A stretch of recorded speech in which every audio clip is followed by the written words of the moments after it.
everybody take off all their clothes, because at this point nudity is a little not real important when we're saving a life. Throw out everything not necessary in the boat. We bail for so many hours. I've heard hundreds of suggestions. If I had said to you, save everybody in the boat. But I didn't say that. I said, who are you going to throw out of the lifeboat? And so your mind went right over here. Just like a salesman says, do you want it on your Visa or your MasterCard? He gave you a choice, didn't he? Is no one of the choices? Never. And everybody I know, including me, has bought at least one thing I didn't want because I answered the question and was 3 minutes further in the conversation before I realized, I really did want to say no. But now I'm too embarrassed to go back and say no because I don't want him to think that I'm a schmuck. And we all do that. It's the same technique that salesmen use all the time. Would you like a red card or a blue card? Do you want that in 10 days or 30 days? You always get a choice, but I control the universe of choices. That's how various clarification works. If I control the universe of choices, I can mold someone's behavior. And they always think that they thought it up by themselves because they didn't realize that I controlled the box. That's why values clarification is wrong. Because it makes the child think that they made up their own mind when they really didn't, because I gave them some very concrete guidelines inside of which they had to make up their mind. And it's a very valid way of changing a behavior. This is called the Bettendorf survey. We found it in Iowa. It was used this year. Why is Iowa important? Remember, all the goals in all the states are the same. And we have validated programs that are the same over the whole country. This is the Bettendorf survey. It goes with understanding and appreciating others. Are you male or female? What year are you? This was given to high school students. Do you regard yourself as a bigot? Do you think homosexuality is a problem society must deal with as strictly as possible? Do you think people are born homosexual, or do you think they choose to be homosexual? Do you think the United States was stolen from Native Americans, or do you think it was rightfully colonized by Europeans? Then we have the nationality and religion list. Which of the above do you think is responsible for the decline of the United States economy? Which of the above do you think is more susceptible to alcoholism? Which of the above do you think is the most likely to raise a large family, 8 or more children?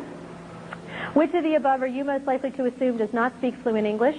Which of the above do you think is the most likely to have an income of over $50,000? Which of the above do you think would be most likely to eliminate an entire race? Who has most influenced the way you feel about other races? With whose influence have you most strongly disagreed? If you could eliminate an entire race, would you? Which one? The New American Schools Development Corporation met.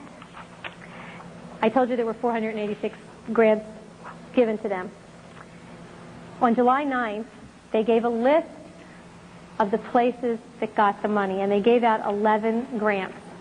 Now, I've been telling you that the grants are the same, and I've been telling you that this is talking about who owns the children, and that, in this case, business and the state think they do, and we need to start saying we do.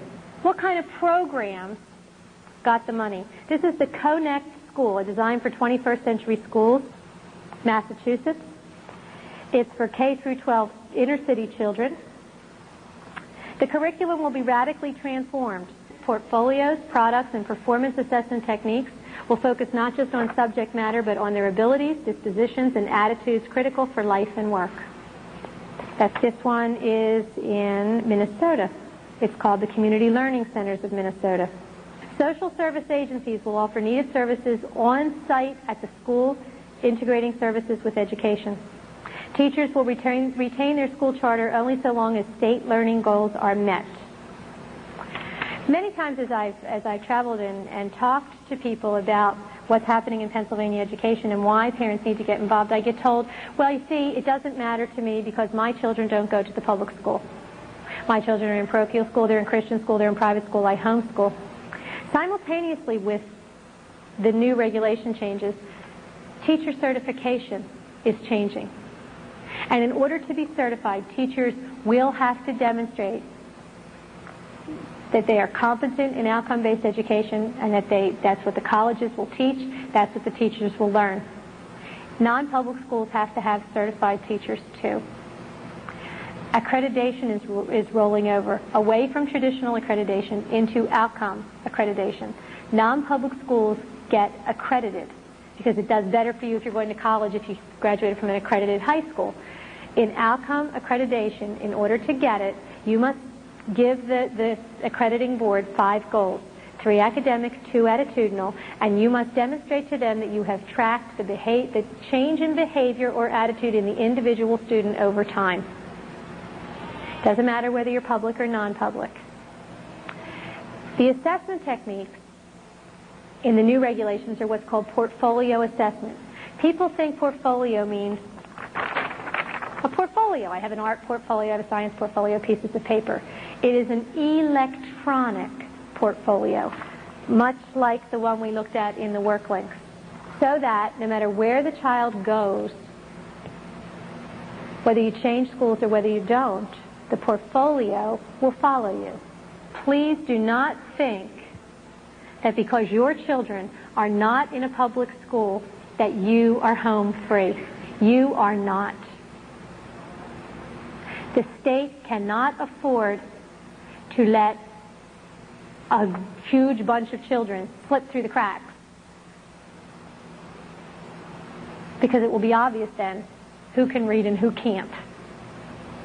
And one of the things that happens with outcome-based education is, we talked about what happens with all the kids. Achievement goes down. Now, that doesn't show up because everybody gets an A. It may take you 4 years to get your A, but you're going to get an A. In the testimony in front of the House Education Committee, we asked, through representatives, we asked Mr. Fear, well, what are the state standards in math and reading going to be? I mean, the student learning outcomes say you have to be able to use a calculator. They don't say you have to be able to do it without one. The communications learning outcomes don't say literate to an 8th grade level. They don't say literate to any level. So what are the standards? And Mr. Fear said, well, every district will decide on their own. Well, that's absurd. Philadelphia, which has some rather interesting reputations in education in the state, like terrible, will say, well, if you can count to 10, you get a diploma, because then we won't have any dropouts. See? That brings our statistic right up. And Mount Lebanon in Pittsburgh, a very affluent, wealthy district, will say, you have to be able to do calculus. You can't have that. You can't have 501 different diplomas in the state of Pennsylvania. That would be ludicrous. So there has to be standards somewhere. Where are they? They won't tell us. The state says this is all local control, local decisions. But if you read the regulations say that every district must develop a strategic plan based on the state assessment, which is the EQA revisited, based on the state assessment that they must use to drive their curriculum. They also say that every district must include a local district assessment, a diagnostic assessment, to indicate how every child is doing in meeting each of the exit outcomes. Now, I want you to think about an assessment. Assessment is not easy. When you do an assessment, the test really means nothing. It's just a piece of paper with a bunch of stuff written on it. What's important is, what do I want you to know? What am I testing and how am I going to score it? And does this piece of paper accurately measure the behavior I want you to show me? Is it an accurate measurement? In order to do that, I must first define the behavior, and then I must validate the test, and then I must see if it's reliable. Am I going to get the same numbers over different student populations over time? That's expensive. I have to do research to see what kind of instruments and how do I score it and how do I set standards. Our districts can't afford that. So what do? Oh, well, see, the regulations say the state will give technical assistance to all the districts to help them with their diagnostic assessments. This year, when we gave the state assessment system that everybody, remember, complained about, one of the things that happened in there was that the state changed testing companies away from the company that did the old TELS test into a company called Advanced Systems. And one of the reasons that they changed to Advanced Systems was because Advanced Systems is an expert in portfolio assessment. Now, if every district's going to do their own, why does the state care? Every district can't afford to do their own.